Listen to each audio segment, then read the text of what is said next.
Okay जी, इस video के अंदर हम लोग इस क्वेश्चन को आंसर करने की कोशिश करेंगे और वो क्वेश्चन क्या है कि हमें इस कॉलम के अंदर राइट हमें कुछ डेट्स एंटर करनी है, कुछ डेट वैल्यूज़ एंटर करनी है। लेकिन उसकी रिक्वायरमेंट ये है कि जो भी डेट हम लोग एंटर करें वो ना तो संडे हो ना वो, तो हमें अवॉइड करना है उन डेट्स को जो कि फॉल करती हैं सैटरडे और संडे को। ये एक एग्जांपल देखें, हमारे पास कुछ डेट्स हैं जो कि मैंने यहाँ पर लिखी हुई हैं। संडे से लेकर सैटरडे तक, जनवरी 10 को संडे था, जनवरी 11 को मंडे था।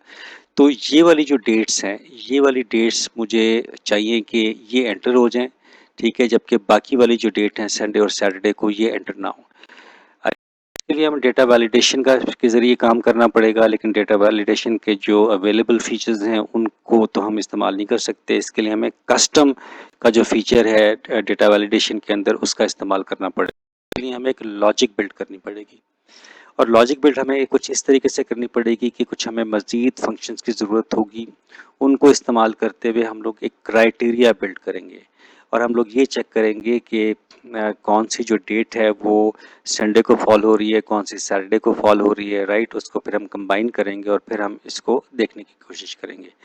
अच्छा जी, मैं पूरी जो लॉजिक आपके सामने बिल्ड करता हूँ। फॉर एग्जांपल मुझे अब ये चेक करना है कि ये वाली जो डेट, इसका जो डे है वो कौन सा है, ठीक है। तो यहाँ पर अगर मैं मेरे पास फंक्शन है वीक डे का, तो अगर मैं यहाँ पर वीक डे लिखता हूँ और मैं इसकी ये वाली वैल्यू देता हूँ, तो मुझे इससे ये पता चलता है कि जो संडे है is the first day of the week. तो अब वीक डे अगर 1 है तो डेट जो है वो इस जगह पे नहीं आनी चाहिए, राइट। इसी तरीके से अगर मैं इसको ड्रैग करके नीचे लेके चला जाता हूँ, तो यहाँ पर अब हमारे पास तमाम के तमाम वीकडेज आ जाएंगे। मंडे जो है वो सेकंड है, और इसी तरीके से वो 7 है। तो हमारी अब रिक्वायरमेंट क्या आ गई कि इस जगह पर हम जो भी डेट एंटर करें, ना तो वो 1 हो ना वो 7 हो, ठीक है। तो यहाँ पर हम लोग एक चेक लगा लेते हैं, जिस तरीके से हम ये कहते हैं कि हम ये चेक करना चाह रहे हैं कि क्या वीक डे जो है, ठीक है, वीक डे मैं ये चेक करना चाह रहा हूँ कि जो इस जगह पे है क्या वो नॉट इक्वल टू 1 है। तो अगर मैं ये देखूं तो अब ये मुझे बताता है कि ये फॉल्स आ गया, ठीक है। तो अब यहाँ से क्या चीज़ पता चल गई कि वीक डे जो कि ये वाला है वो 1 के बराबर नहीं है। तो अब अगर मैं इसको ड्रैग करके नीचे ले जाऊं, तो जो कि मैं यहाँ पर नीचे लेके जा रहा हूँ, तो ये मेरे पास फॉल्स आ गया, ठीक है। अब इसी तरीके से अब मैं अगर ये चेक करना चाहूँ कि वीक डे मेरा ये क्या है, इसको मैं कंपेयर करना चाह रहा हूँ किसके साथ, 7 को करना चाह रहा हूँ। तो क्या ये है, तो इसको ये देखें, अब इसको मैंने क्या कर दिया, अब मैंने इसको यही कर दिया।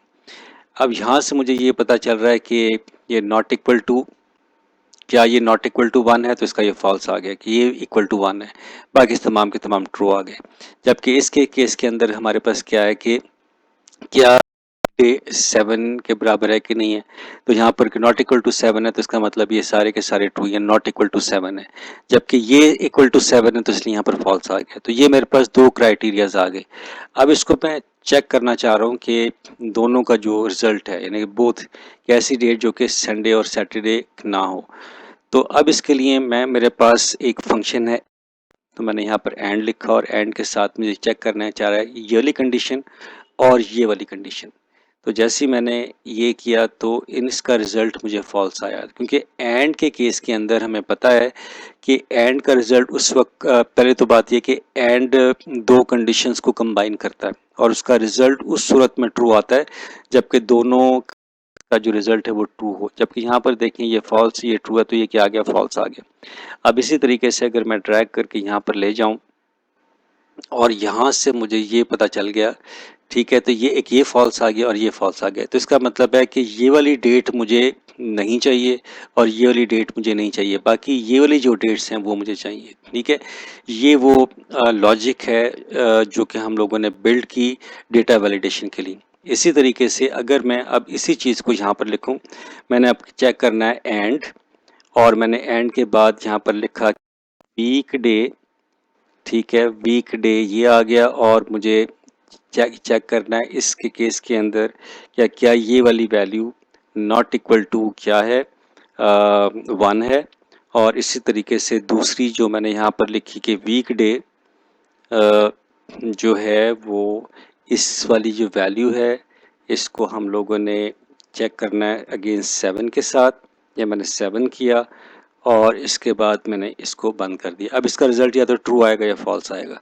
तो इसने हमें फॉल्स दे दिया कि ये वाली जो डेट संडे को फॉल हो रही है या सैटरडे को हो रही है। तो अगर मैं इसको थोड़ा सा ड्रैग करके नीचे ले जाऊँ तो ये सारी डेट्स के बारे में मुझे बता रहा है कि बाकी जो डेट्स हैं वो आपकी आ रही हैं। तो अगर एक चीज़ और मैं करूँ तो ये क्या हो जाएगी, फॉल्स हो जाएगी। तो मैंने इसको ये किया तो ये मुझे इसने बता दिया कि ये फॉल्स आ गई। अब ये वाला जो फार्मूला है इसको मैंने अब इस्तेमाल करना है। ठीक है, अब मैं इसको इस्तेमाल करता हूँ। तो अब मुझे करना क्या है, अब मेरा काम बहुत आसान है कि लॉजिक मेरी बिल्ट हो चुकी है, फार्मूला मेरा बन गया जो कि मुझे इस्तेमाल करना है।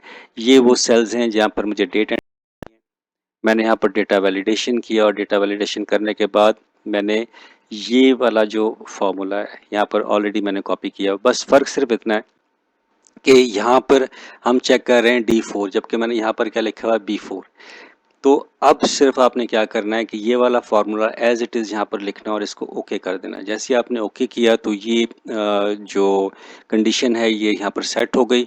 अब हर वो इनपुट, हर वो डेट जो कि इस कंडीशन के ऊपर मैच करेगी वो एक्सेप्ट नहीं होगी, बाकी जो सारी चीज़ें चली जाएंगी। राइट, अब मुझे यहाँ पर क्या करना है, मुझे फॉर एग्जांपल डेट डालनी है कि 01 ये महीना आ गया। इसके बाद मैंने यहाँ पर 11 डाला, 11 डेट जनवरी की और 21। तो जैसे मैंने एंटर किया तो इसने इसको एक्सेप्ट कर लिया।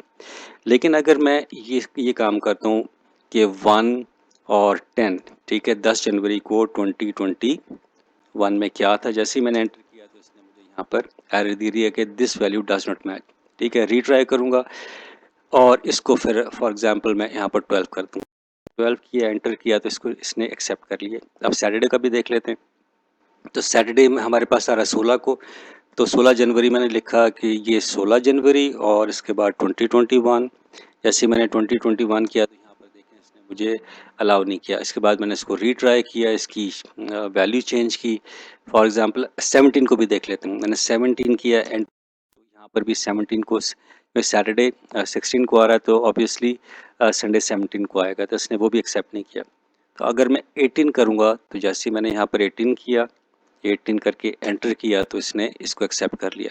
राइट, तो इस तरीके से हम डेटा वैलिडेशन जो कस्टम डेटा वैलिडेशन करते हैं तो जो हमारी होती हैं उनको फुलफिल करने के लिए हमें एक फार्मूला, एक फंक्शन डेवलप करना पड़ता है लॉजिकल फॉर्म की सूरत के अंदर। उसका रिजल्ट अगर ट्रू आएगा तो वो उसको अलाउ करेगा और अगर फॉल्स आएगा तो उसको अलाउ नहीं करेगा।